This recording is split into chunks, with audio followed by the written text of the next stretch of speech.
Welcome to another edition of Crime Time with DutyRon. I am a retired New York City police detective with 20 plus years of law enforcement. And if you like all things true crime related from a police perspective, hit that good old subscribe button, hit that notification bell so you will get all things DutyRon when I go live or upload another video. Happy Halloween to everyone. And today we are going to be speaking about Brian Enton, his retracing of Gabby Petito's last steps in the Grand Tetons. We're going to get into that, and we're going to also speak about the Summer Wells case. Her father, Don Wells, was arrested Saturday night, this weekend, just last night, for DWI. So we're going to get into that. I want to just say a special thank you to my Patreon supporters, the channel members, and everybody who positively interacts in all of our videos and live streams. You guys are an instrumental part of us being successful, and I want to say thank you to you guys. Just quickly saying hello to the channel members and also quickly the moderators and replay viewers. I greatly appreciate the replay viewers. I have a little bit of media that I'm going to set up for you for each and every one of you here by a show of hands. Who saw the special on News Nation Prime with Brian? He retraced Gabby's steps. He went into the last location where she was recovered, and he tried to speak to some of the people in Utah, and he got rejected by a lot of people. Nobody wanted to talk to him, and there was not a lot of information for him. Anybody see that special? And if you haven't, let me know. He does a great job. I'm proud, and I'm really proud of the work that him and JB have done on this case. They've worked tirelessly. So I'm going to play just some parts of this for you guys. So the people who are outside the country that might not have seen it, I want to just let you guys take a peek at this. So let me just share this quickly with you guys, and we'll go full screen with it, and I'll play just a bit of this media for you. So much has unfolded over the last 7 weeks. Let me know if the audio is good. For every single moment and development. And tonight he is joining us again from Grand Teton National Park in Wyoming, where Gabby's body was found. Brian, you walked through all of the places that we have been talking about until now. And tonight you're back there and you're going to take us all back. Yeah, Marty, you know, this all ended here in Grand Teton National Park, where we are right now, tragically ended. But there were so many little steps along the way, and we traveled the exact route that Gabby Petito and Brian Laundrie went, ending here in Grand Teton, but before this, Jackson, Wyoming, Salt Lake City, and where it all began in Moab, Utah. Moab, Utah, surrounded by beautiful red rock, blue skies, and crisp, clean air. It is gorgeous and peaceful. But Moab is the place we first saw that Brian and Gabby's relationship was not what was portrayed in their social media videos. What's your guys' names? Gabby. Brian. Gabby, Brian, okay. What's going on? How come you're crying? I'm just crying. We've just been fighting this morning.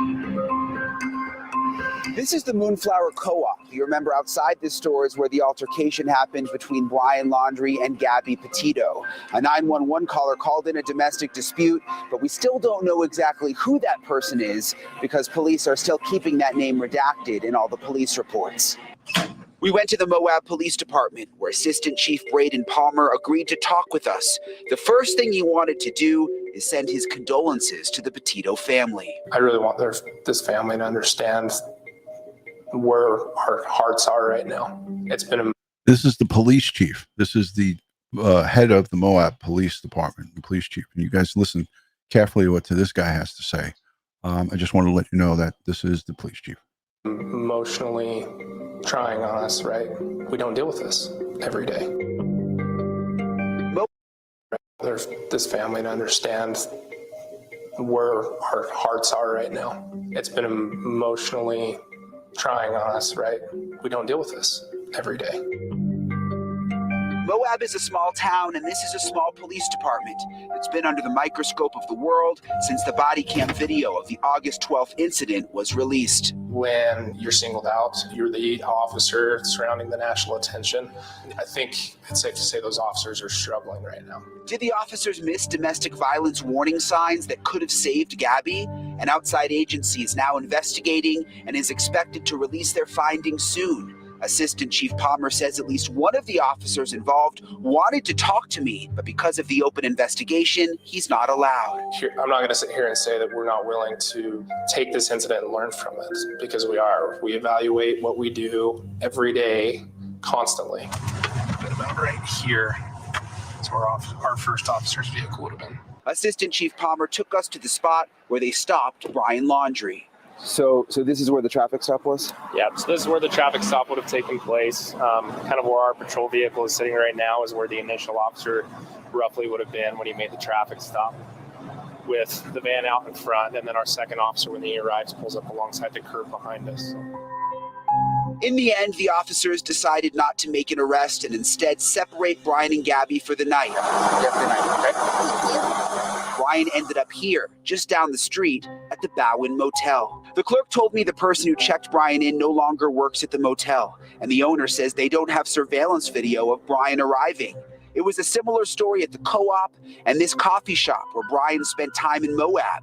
Workers did not want to talk or give surveillance video. Besides the body cam video, police say they have not obtained any video of the couple in Moab. After leaving Moab, Brian and Gabby would head north on Highway 191. That's where we are right now. The scenery is absolutely breathtaking. It's beautiful out here. They eventually made it to Salt Lake City. On August 17th, Brian flew home to Florida, leaving Gabby behind at this hotel near the Salt Lake City airport. Hello. How are you? The manager told me they were instructed not to say anything, and I got the same line at this restaurant next door. When Brian returned to Utah, he and Gabby continued north in the van, eventually making it to Jackson, Wyoming, and Mary Piglet's restaurant on August 27th. Yeah, thank you. It wasn't what everybody said. It wasn't. Not at all. The manager did not want to go on camera, but she had a lot to say. I took notes because I wanted to get it all right. She says everything that's been on the news about what happened here is made up. She says there was no loud voices, no one got angry, no one threw a fit here, but she says that Gabby and Brian did leave the restaurant without paying, and she says that the server followed them outside, that they paid the bill out here on the street, and that Brian was very calm, but then that they came back into the restaurant together. All right, I want to just stop it right there because there was a lot of noise from the car, so I want you guys to understand what he just said. The manager of the restaurant at the Mary Piglet said that there was no disturbance there. She said that they left the restaurant without paying the bill, and the server went out after them to pay the bill. So this is contradictory of what has been put out there or what we've been hearing. So I'm going to just go back a tad bit so we can hear the parts that he says, and we'll listen closely because the cars are going by. So let's hear it. She says there was no loud voices. Said there was no loud voices. Let me just back it up a little bit. What everybody said. It wasn't. So he's talking with the restaurant manager and the camera is down. And let's listen closely to what he says. Not at all. The manager did not want to go on camera, but she had a lot to say. I took notes because I wanted to get it all right. She says everything that's been on the news about what happened here is made up. She says there was no... Everything that's on the news that happened here was made up, is what he says there. And a special thank you to the Facebook users and the Facebook people coming on in. If you don't authenticate yourself, then I just see Facebook users. So I don't know who you are on Facebook if you don't let StreamYard authenticate you. So if you can leave and then come back in and press accept on the authentication, then it will help me to see you on Facebook. But thank you to the Facebook users. Here, he'll continue now what the manager said. No loud voices, no one got angry, no one threw a fit here. She says everything that's been on the news about what happened here is made up. She says there was no loud voices, No one got angry. No one threw a fit here. But she says that Gabby and Brian did leave the restaurant without paying, and she says that the server followed them outside, that they paid the bill out here on the street, and that Brian was very calm, but then that they came back into the restaurant together, and that Gabby said that she wanted her money back, and the restaurant said that we're not going to give you your money back, and that then Gabby and Brian left. I asked about surveillance video, and she said that they did have video, but they didn't know it was significant at the time, and that it's since been deleted.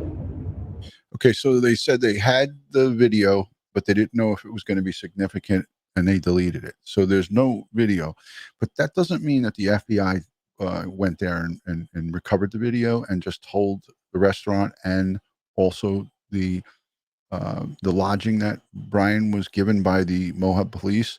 It doesn't mean that he didn't stay there and that they don't have the FBI. That doesn't mean that they don't have a copy of the surveillance footage. So they could have been instructed to keep their mouths closed and not talk about it, and they could just be complying. So just put that also in the hopper. You could put that in the hopper of possibilities. So here we go with the rest of this. Mary Piglets was the last place Gabby was seen alive. Her van later found down this dirt road in the Spread Creek camping area near Grand Teton National Park. It was first spotted by the Bethune family of bloggers on their dash cam. So we're using the Bethune family blog. Heads up to Jen and Kyle from Red, White, and Bethune. That's part of this. He's watching the footage to actually pinpoint exactly where the van was spotted on her footage. So big shout out and hearts and a thumbs up to Red, White, and Bethune.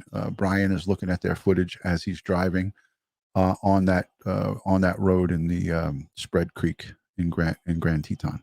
Bloggers video to try and find the exact spot where the van was. In their video, Creek camping area near Grand Teton National Park. It was first spotted by the Bethune family of bloggers on their dash cam. So we're using the Bethune family bloggers video to try and find the exact spot where the van was. In their video, it looks like it's right here up on the other side of this tree. So this is where Gabby's van was parked, right here on the side of this dirt road. And the body was discovered back this way. It's a bit of a trek back to the site through several different creeks, back behind the tree line. With only the sound of the rushing water, we found the place. So this is the spot where Gabby's body was discovered, right here in between these trees. You can see there's this stone cross. This is the cross that Gabby's stepdad created here when he visited the site where her body was found. Gabby's van was parked about 1,000 feet that way on the other side of all of those creeks. We saw orange spray paint left behind by investigators and messages left for Gabby. Such a sad ending to a beautiful, bright life. But at least there's some comfort knowing she was surrounded by the nature she loved. And it was certainly surreal being out there. It's such a remote area where Gabby's body was found. There are a number of different stone crosses now that have popped up right there along the road where the van is, right on the other side of that embankment. But it's really quite a ways back to the place where the body was, where Gabby's stepdad put that stone cross. Marnie? It is just chilling, Brian. It is heartbreaking to go back to that very place. I know her family went back there as well. Along this journey that you took, retracing their steps, did anything stand out to you as you made all of those stops in terms of the trip they made, something that you learned that we didn't already know? Well, a couple of things stood out to me, especially in Moab. How many people just did not want to talk about the situation or about Gabby Petito? They were obviously alarmed by what happened in their town. It's a very small town. They don't normally see incidents like this. I think there was also concern there about the image of the town now. You know, Moab is sort of on the map now for a different reason related to this entire situation. Here's what I like about Brian. this is what I like about News Nation as well. They're really good at giving all sides of the story. That's a whole nother issue. This is a small town, and you know, they are upset by what happened. Obviously, this coverage is put them on in the spotlight. Kind of highlighting their small little community. So they don't like that type of attention overall, generally speaking.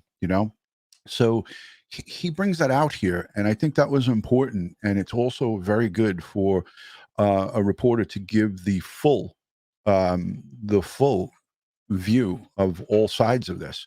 Now, he didn't go into the concept of maybe the FBI and the authorities told them to keep a tight lip on it. And even if they did, in fact, do that, it's not their job to say, well, we were told to be quiet. It's their job to probably follow the directions and do it however way they choose to do it.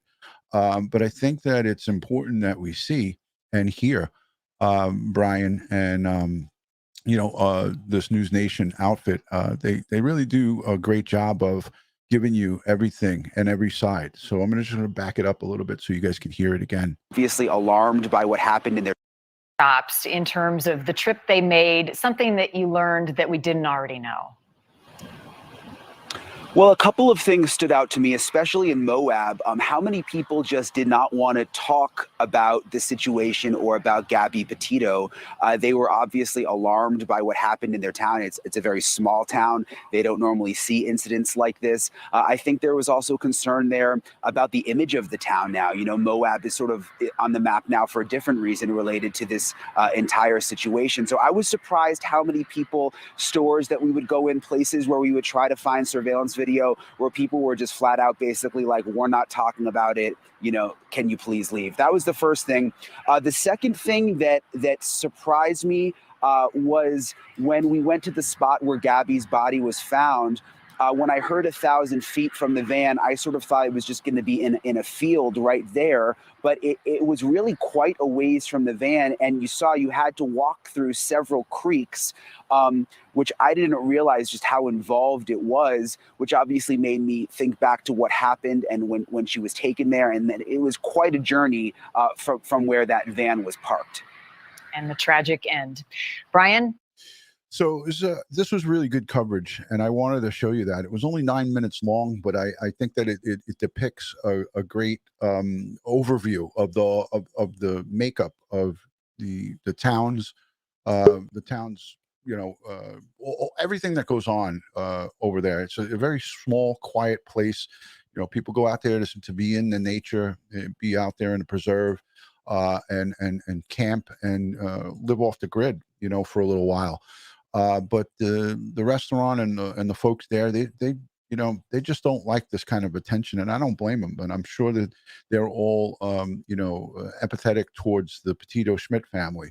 But I wanted to give you this side of it because this sets up what I'm going to be speaking about tomorrow.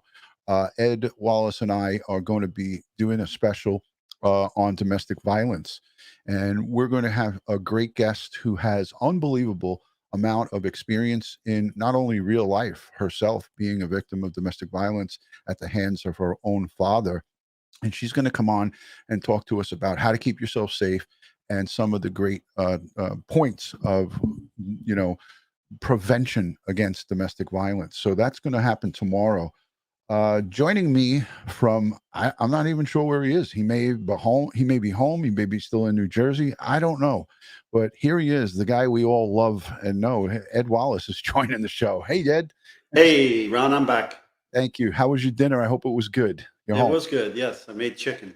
Excellent. Chicken is always good. Chicken dinner. I love it.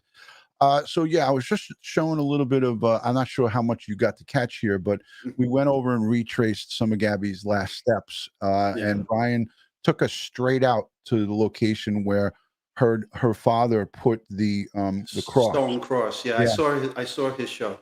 Right. So this was a great show, and 2020 had a special last night as well. It was an hour long, but there was a lot of commercials, and it was frustrating for me because they would get to a point and then boom, it would be a commercial. So In the chat, by a show of hands, how many of you folks caught the 2020 special last night? Red, White, and Bethune was on there. It was Jen and Kyle. And, you know, this is the focal point of, and Ed and I spoke about this many times. If it hadn't been for them in that mishap or mistake, that good mistake that they made by not shutting down by mistake their GoPro, we would not be, I feel strongly, we would not have a recovery for a long, long time. And we may not ever have gotten a recovery. Your thoughts on that, Ed? 100% agree. I mean, they were the crucial piece of the puzzle right there. Yeah, I mean, you know, these folks, unbeknownst to them, like Ed said, a crucial piece of the puzzle that was not only instrumental in bringing Gabby home, but it was instrumental to putting law enforcement in the right place, directing them to where Gabby's remains were. And you know, we saw the horseback, we saw the folks on horseback in that area. It was rough terrain, but it was flat. And they were able to get to her and bring her home. So that was so important. I want to show just a quick clip that I had queued up here. About 3 weeks ago, Ed and myself and we had Lisa Lockwood, one of the great crime analysts out there. She from, I believe it was not News Nation, but it was something Crime Network, Law and Crime Network. There we go. I always get it. And I'm sporting my New York Giants Justin Tuck jersey. It's a oldie but a goodie, but I got it on today because Sunday is football in America. So we got football going on. But I want to put this clip, and this is me talking with Ed. I'm going to put it back because I believe I put it on to the 39-minute mark. Yes, here it is. 39. All right, I'll let it play here. Let me just show this. So this is from my own show, and we were talking about Brian Laundrie. Okay, that's not it. We don't want that. Let me share this screen.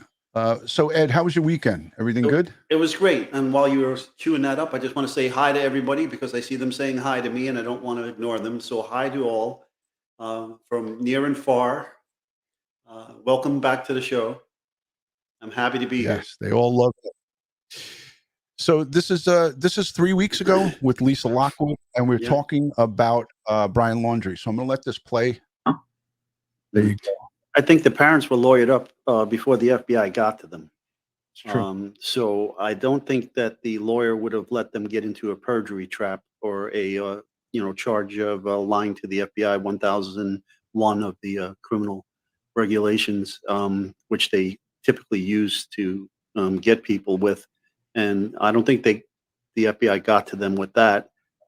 So I don't really see that the FBI had much leverage here to force him to do this. But he has a lawyer, and they went through the lawyer, and they all agreed that he would come out and help. Yeah, and you know what? Listen, here it is. This is me 3 weeks ago talking about Brian Laundrie. Obviously, we recently come to find his remains out in the reserve, but this was me 3 weeks ago with Ed and Lisa.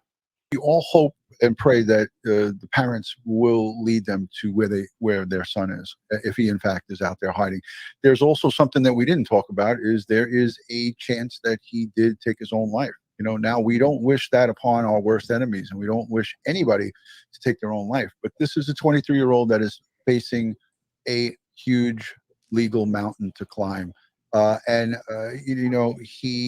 could have very well have taken his life, and all of this searching is just part of what the law enforcement component does. It doesn't matter what the obstacles are, right? They're going to search a 25,000 square acre the park. They're going to go to other parks. They're going to do whatever they have to do to bring him to justice, dead or alive. So that was enough right there. I just wanted to play that because I've been talking about this from the beginning. And Ed, you'd said that you felt he was a runner. I felt that he did run away from this whole situation, but he was a coward as well, and didn't want to face the music. And as we know, a lot of the bad guys who commit these crimes, and he happens to not be a career criminal. He had no criminal history. But most of our bad guys are seasoned bad guys. They go on the run, and then when they're cornered, it's like a dog or a cat cornered in the corner. He's going to start hissing, and a lot of our bad fellas go, and they take that cowardly way out, and that's unfortunately that's the situation here. It's high probability. Right. So we're going to see. Again, we had several missteps with our forensic anthropologist. Ed and I are working tirelessly to narrow down a guest. We had a male and anthropologist, Dr. Warren, and then we had a female today. She would have been a tremendous show. We were going to do it tonight. She canceled the last minute a family emergency. So she needed an E-day. I gave it to her. I gave her the E-day, but she's not gonna. It's not like she's never going to be able to do it. So if she can get to us before Dr. Warren gets to us, or if we get somebody else, we'll bring you that show. We have 4 anthropologists on the hook here, trying to schedule one of them to come on. I think they're afraid of our audience because they know how sharp they are. They're afraid of the audience because yes, they are sharp. They throw a lot of questions, and I did tell the good doctor today, Dr. Amy. I told her we were going to take a 15-minute Q&A from our show, from our live audience, and she was okay with it. Yeah. And you guys worked together. She had that incident down at Ground Zero where she was almost killed. Yeah. The day of September 11th, and when the first tower came down, she was almost killed. Yeah, buried in the rubble. When she came back to the medical examiner's office with 2 black eyes and badly bruised and beaten, that she looked like she went a couple of rounds with Mike Tyson. Yeah, but what a trooper. She came to do identification. So I had a great conversation with her today. I had her video saved to queue up and play.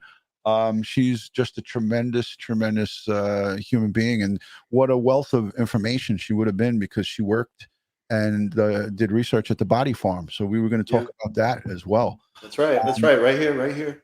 UT. Oh, this other side. Yeah. I do that all the time. Yeah. Let's say hello to the live chatters. Jennifer Nobles is here. Let me highlight her if I can find her. Jen is over in Bakersfield, California. Where are the boys? She's on Orin and Orson West, Sincere and Classic. Thank you, Jen, for being here.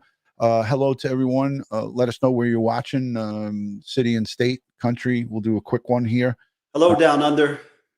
Yes, Australia is in the house. Thank you for joining. Hello from Sydney. I have a pen to mail out to Plan B John. He's in Australia, and I'm going to go get the rates tomorrow and see what the rates are to mail that pen over to Plan B John. He was the winner yesterday of our giveaway. So hi, Faith. Good to see you. Lisa Thompson's here. Hi, Maria from Florida. Great to see everybody. We have a lot to talk about, and before we move on to Don Wells, the father of Summer Wells, who, as we know, was arrested for DWI, I just want to pull the chat quickly, and thank you to Pamela Neal for becoming a YouTube member, a channel member. Thank you for that.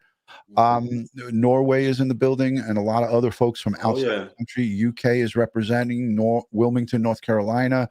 Folks just jamming in here from all over the place. Missouri, I see. Sussex. Oh, Canada.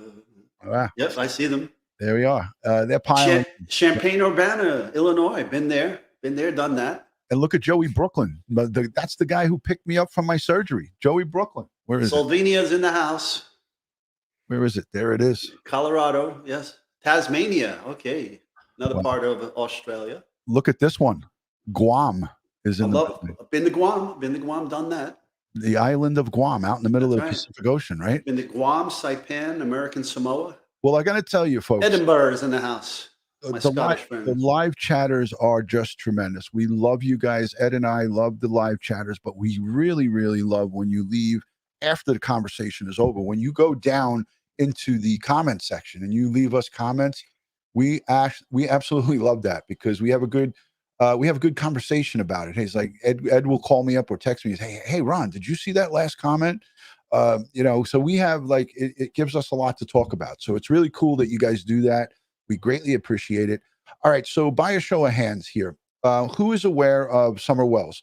a 5-year-old girl from Tennessee, East Tennessee, Rogersville, Tennessee. She went missing June 15th of 2021. Her parents reported her missing right off of their property on June 15th. We had not had a lot to talk about when it comes to Summer Wells, but just by a show of hands here in the chat, because there's so many new subscribers. Maybe some of you are just exclusively here for the Gabby Petito and Brian Laundrie case. But I know I have a lot of people from various different cases that we cover. If you're here and you know about Summer Wells, just put a 1 in the chat so I can get an idea of how many of you folks know and understand this case. Let me know just by placing that 1. If you do not know about Summer Wells, just put a 2 in the chat and we will go over just some of the fine points of this unfortunate case. So it looks like a lot of you folks do know about it. I didn't see many number 2s, so I'm going to proceed on with this new unfortunate news. Okay, so her father, Don Wells, as we know, is outspoken. He's all over the YouTube streets, on social media. The mom, Candace, and Don went over to Dr. Phil. They did a recording, a taping. We saw, I think we saw a promo for it. So there was, they are going to be, again, they're going to be in the spotlight because they're out there. They put themselves out there. Talking, I guess, about their missing daughter. Don Wells, her father, went out and decided to get behind the wheel of a car and go for a drive to get a pack of cigarettes.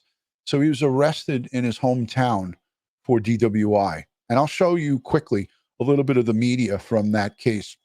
Let me just set this up for you guys. Hold on, stand by, because my internet is going slow. We had some storms here yesterday, and the internet is playing games on me. But let's see how we can do here with this. I'm going to add it to the stream. And that's what I got. I got a black screen. All right, here we go. I got it now. The father of missing Hawkins County 5-year-old Summer Wells was arrested on Saturday night. Thank you for joining us on News Channel 11 and ABC Tri-Cities this morning. I'm Ansley Daniel.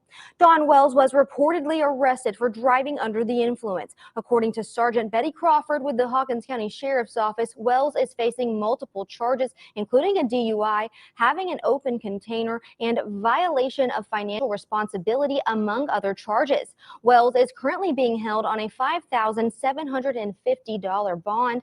No further details regarding his arrest have been released at this time. The Wells family has released a statement following Summer's father's arrest on the blog section of their website, findsummerwells.com. It's titled, "Thank you for the prayers," and reads, "Thank you everyone for kind messages. There are no words to what each day and night is like. We needed cigarettes. It was a stupid decision. Please keep us in prayer. Keep Dawn. This pain won't go away."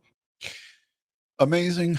And I'm not surprised by it. Okay, listen, we all make mistakes. DWI is one of the unacceptable mistakes. It's a deadly epidemic that is nationwide. You look at folks who get behind the wheel of a car.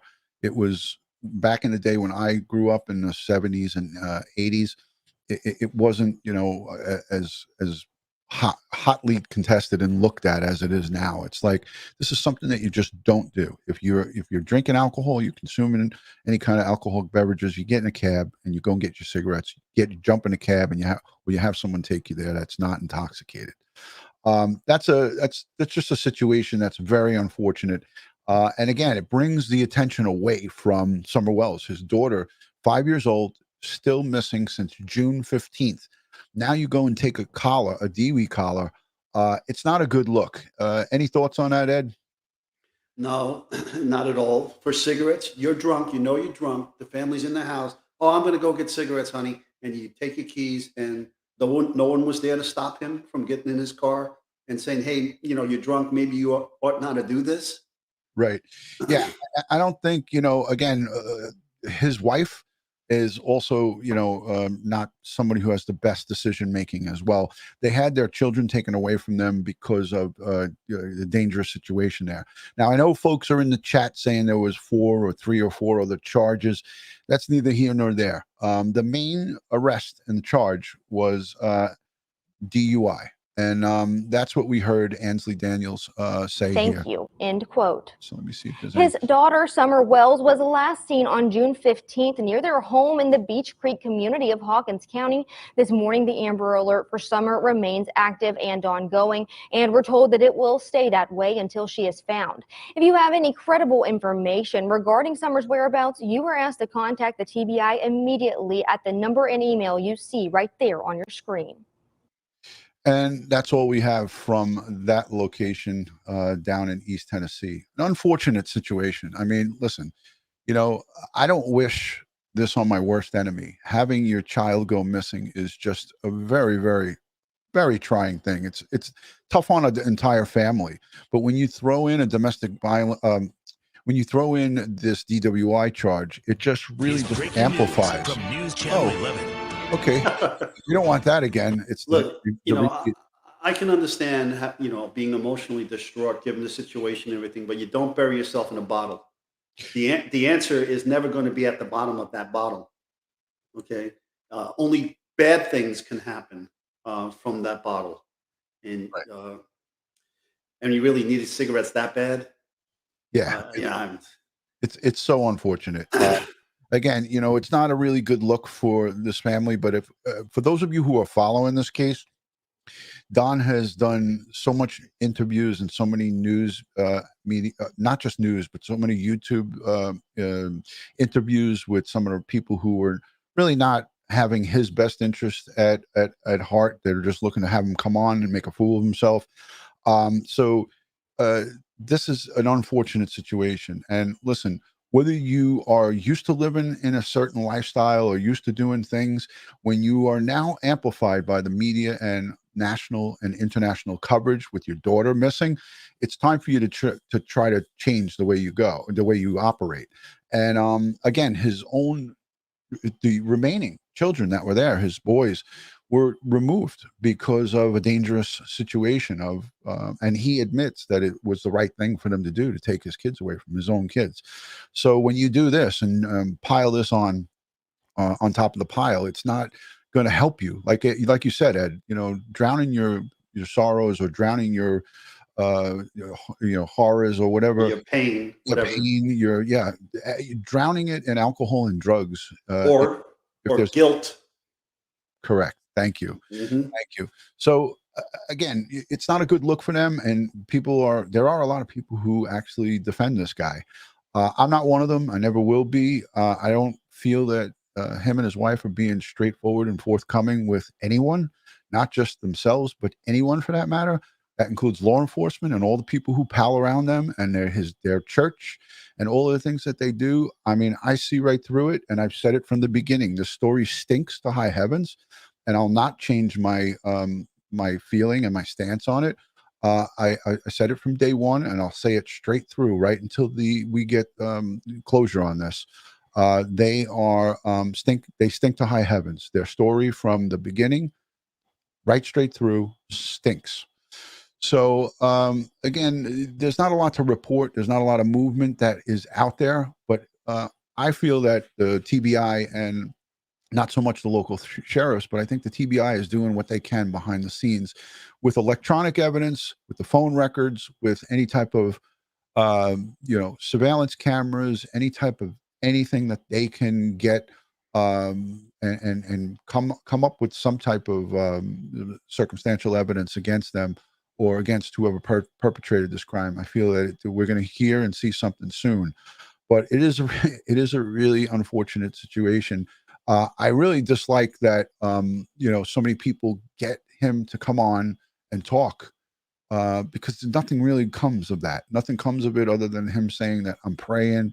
And I think that this happened and geez, and, it's just a lot of nothing. I listened to some of it and it's just painful to hear. It's painful to listen to. But yeah, so there's a lot of people in the chat that agree. There's going to be some that disagree. listen, there's people who defend criminals all day and every day. I strongly feel that, there's their story that they told just doesn't jive. It just doesn't make sense. When Candace says, well, I went inside the house. Summer went in. I went to my mom's trailer, which is just 50 feet away. And I came back and she was gone. You don't just disappear into thin air. You don't just disappear into thin air, and that's the story that they're going with, Ed. And Yeah, it's I've just heard that time and time again. And if you check the time frame, it's always more time than what they said it was. correct. And she talked to several outlets, right? She talked to several outlets and she said, we were at the watering hole and we were having a good time. And when you're having a good time, time just gets away from you.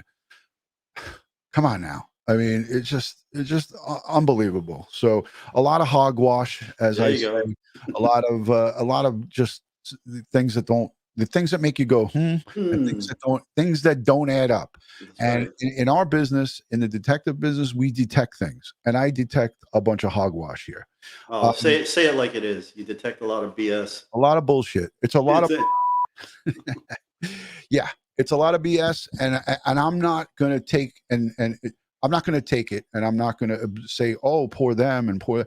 Listen, I've seen this many times. You and I both have seen this. Let me look at some of the chats coming in and some of the folks. Let's see. Avery says, Ron, with his record, do you think he's looking at prison for this? For the DWI, I don't. Listen, here in New York, if you're a two-time offender of DWI, there's jail time for it. In New York City, a lot of times that they do in lieu of jail time, they make you pay a bunch of fines and go to some programs, and they take your license away for a long time. But as we know, Ed and I both know, if you take someone's license away from them, they're still going to drive.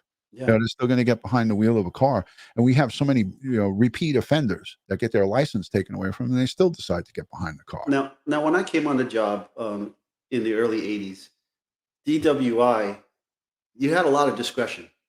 Okay, it wasn't like today, and in some respects, it's very similar to domestic violence. You had a lot of discretion with DWI. If no one got hurt and nobody got injured, there was no accident, and you just happened to catch somebody.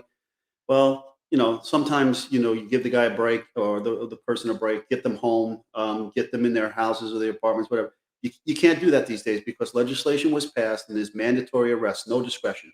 Mothers Against Drug Driving came out, lobbied all over the country. They got legislation passed, but it seems like the pendulum is swinging in the opposite direction these days. It seems like DWI is now going back as a lesser crime than what the legislations were all passed for, and I don't understand that at all. Yeah, that's very unfortunate. In this day and age, we should not be tolerating DWI. You get behind the wheel of a car. A car is a deadly weapon. If you're not, if you're intoxicated, you should not be behind the wheel of the car. And I feel that I hope to God that they continue to strictly enforce these laws. And I hope he doesn't get a slap on the wrist. Again, I'm sure this isn't his first rodeo with that, getting into the car because we needed a pack of cigarettes. That's bullcrap. And it shouldn't be done. I know he's bonded out. I know that he is out because, again, as Ed just spoke on, they're not making in nationwide this as a real high top priority. So he with his own mind got behind the wheel of the car knowingly that he was having alcohol and drinking and was not in a good frame of mind. Got behind the wheel of the car, he took off. I would assume that he's going to have another court date to come back. He bonded out. It said 5,700 and change he was being held on bail, but you know how that goes, Ed. A lot of times they lift it. They look at your financials and they say, okay, all right, we're gonna let you go and come back on 30 days or 60 days. So he'll have his day in court. He'll come back.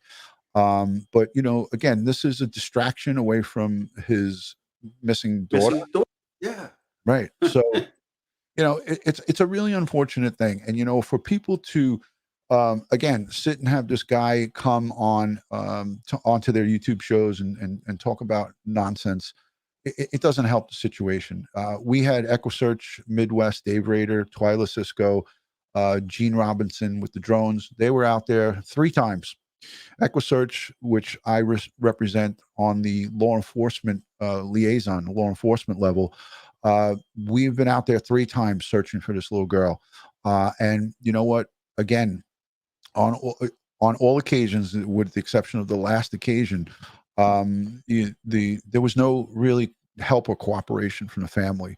On the last go around, which I was happy to report, the last go around, the EquiSearchers made contact with Don and Candace, and they didn't get any extra information, but they were hopeful that an open line of communication, that they would maybe give them something or an area to search. So that didn't even pan out. But again, we're not done with this case, and I feel that EquiSearch Midwest, with the help of law enforcement, will be back to to Eastern Tennessee over in Rogersville, and we'll continue to do searching for Summer Wells, because lost is not alone, as we say with the wristbands. These are available on the website. Again, the lack of cooperation is certainly odd and off-putting. You don't expect parents who have reported their missing 5-year-old daughter to shut down on anybody. Law enforcement, volunteers that want to help them. You would assume and think that these people would be standing on the highest mountaintops with bullhorns screaming out their daughters' names. That's right. But they can go on Dr. Phil, though, right? It's unfortunate. Money, I guess money talks, because we know what Dr. Phil is about. And he pays his guests to come on. He puts them up in a snazzy hotel, gives them an airfare, first-class ticket, sends them out there, picks them up by limo, brings them in, and gives them the whole limelight. So if my kid was missing, I'd move heaven and earth to go find my child. Correct. You wouldn't see me not cooperating with the police, especially if I know I had nothing to do with it. Right. So here's a super chat coming in from Sachs and Fox Nanny. Don't judge until you walk in his shoes. He's had a rough life. I wouldn't want to walk in his shoes, and if I had his shoes on and had that same situation happening to me, I would correct my wrongs. He's not making any effort to correct his wrongs. So let me just say this. Thank you for the super chat, Sachs and Fox Nanny. But your thinking is skewed in my eyes, and I agree to disagree with you. Yeah, well, as detectives, we have to judge all the time whether people are being honest with us and truthful. And there are telltale signs when these people are not being truthful with us. And this just reeks of it. Yeah, it reeks to high heavens of this. So again, I appreciate everybody's input. I appreciate everybody's thoughts. I respectfully appreciate them. But when someone puts their thoughts to me, I'm going to tell them how I feel about it. But again, you're welcome to express them here. Again, 2 wrongs don't make a right. Okay. And at the end of all of this, we're talking about his daughter, her daughter being missing, and now their actions subsequent to that are just horrible, horrific. It's a disgrace. I said it before in numerous shows. It's not reasonable what they're doing. It's not normal. This is not normal behavior for somebody in this situation. Correct. Yeah, and it's unfortunate. So the Tweety US News sends in a message. NYPD retired equals excellent job as usual. I haven't seen a message like that in a long time. Thank you, Tweety US News. Yes, big thumbs up there. Listen, we can agree to disagree on a lot of things, but when you look at all of this, any reasonable adult, anybody with a reasonable sound mind would say what is going on in the Wells family is not normal. Okay. It's not normal behavior that anybody should be displaying. It's not anything that, should be put forth by a family that's grieving or mourning or missing their daughter. Okay. You're talking about June here, June 15th. Do the math. We're into this quite a bit of time, and the chances of bringing her home alive are slim. As the days go on, it gets less and less. And I think our days are already have already passed. So again, folks like Dave Rader and EquiSearch Midwest, they want to just bring her home and they want her to be laid to rest in any way, and Ed, unfortunately, you and I have spoken about this. A body out there of 6+ months of a little teeny 5-year-old is going to be skeletal remains, and we'll be talking about an anthropologist again. That's what we would be looking at here, which is so unfortunate and so sad, but that is what we're looking at here. I don't know what's worse these days. Because in the back of my mind, I'm still thinking about trafficking. Yeah. And I hope that didn't occur. That's not off the table. I've never dismissed that. And that is something that is a possibility because in Tennessee, as we know, earlier in the year, the TBI cracked a ring with 175 children all the way up to adults. 175 were brought and a ring was taken down. I covered that here on this channel. I covered that press conference, covered that in details, and it's in my playlist. TBI did a great job and they continue to do that. And it is really a situation that I would never discount. I don't even discount that with our boys in California. Right. But, the chances, again, are the probability of that is lower than the probability of foul play. Santa Elise, thank you for the super sticker. I greatly appreciate that. Thank you for that $19.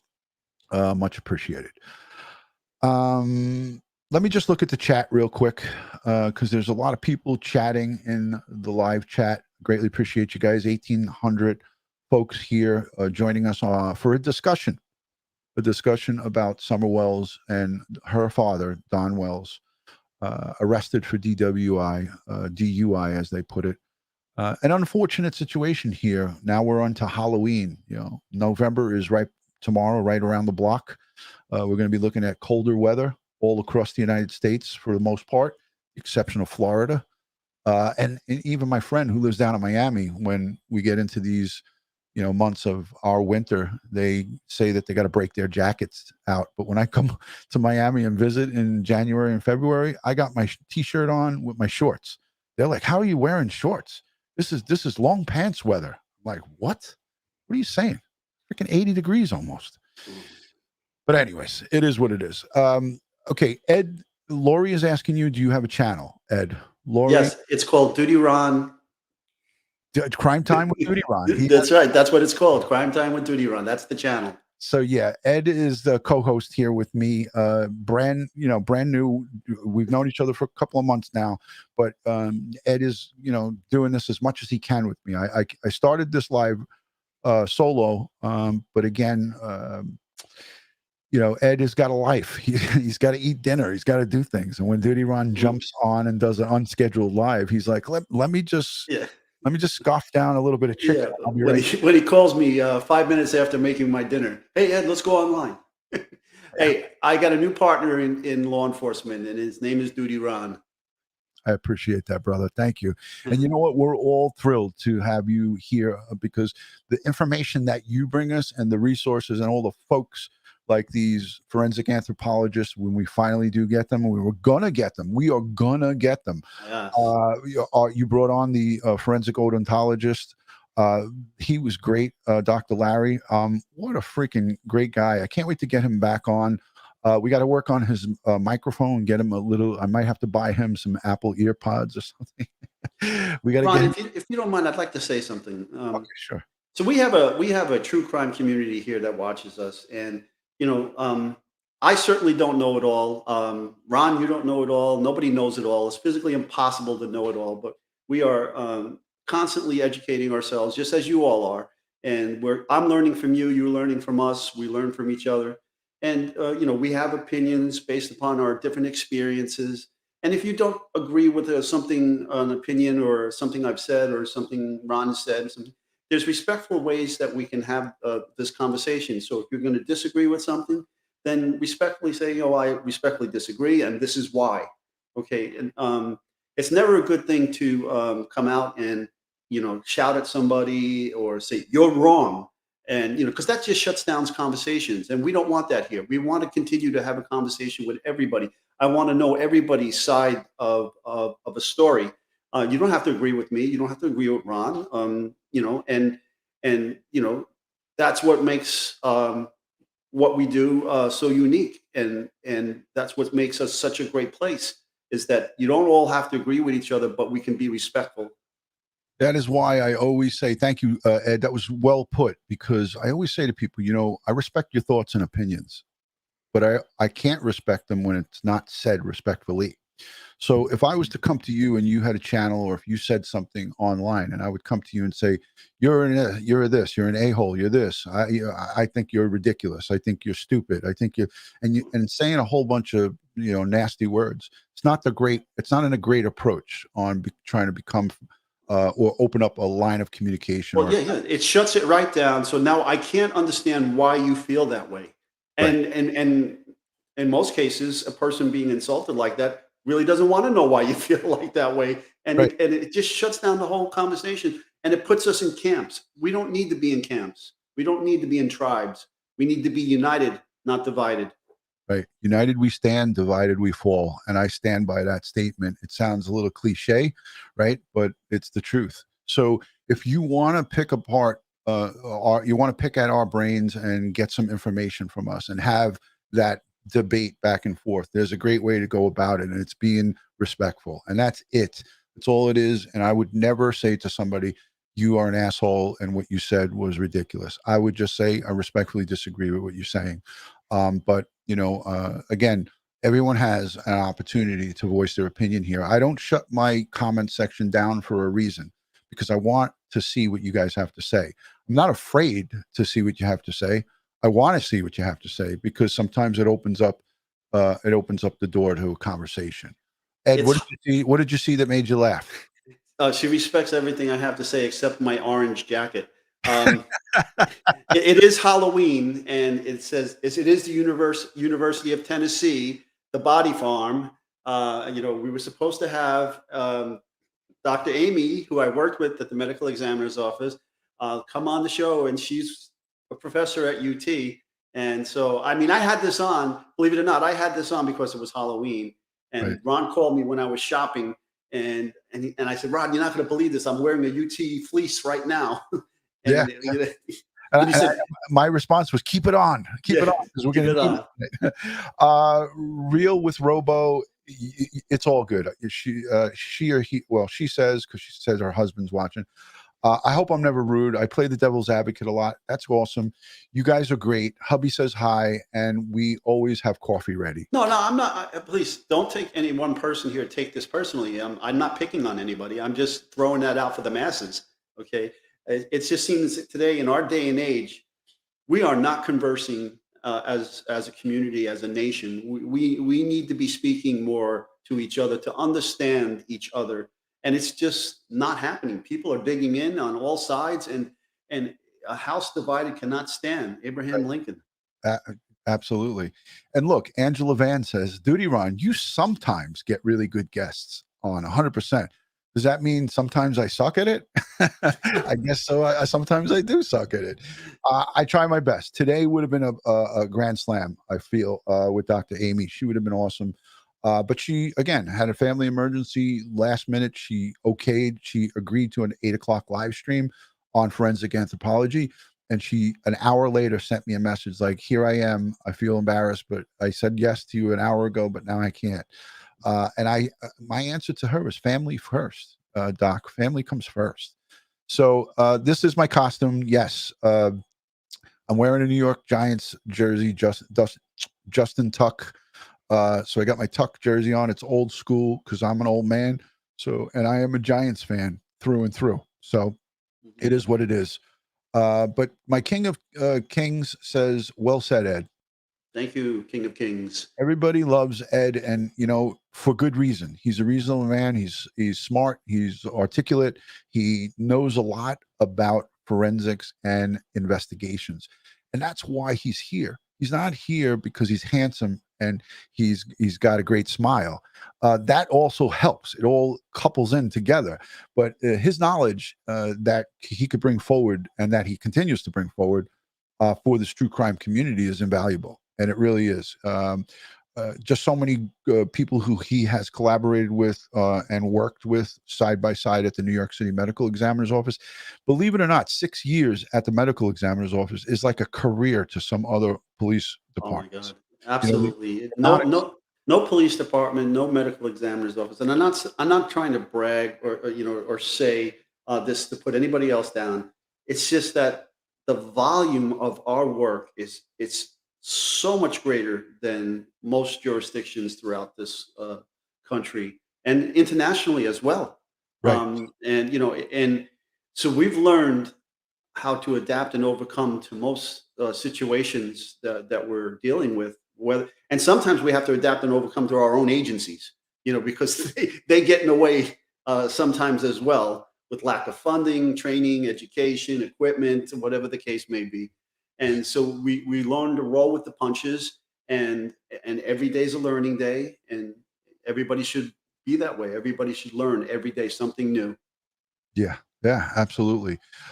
So again, I have this stream set up so when people join, they can join like 30 minutes earlier, and then they can start chatting. So obviously some people are joining and not on live chat. You have to go to live chat because people are asking about a video that we played from Brian Enton.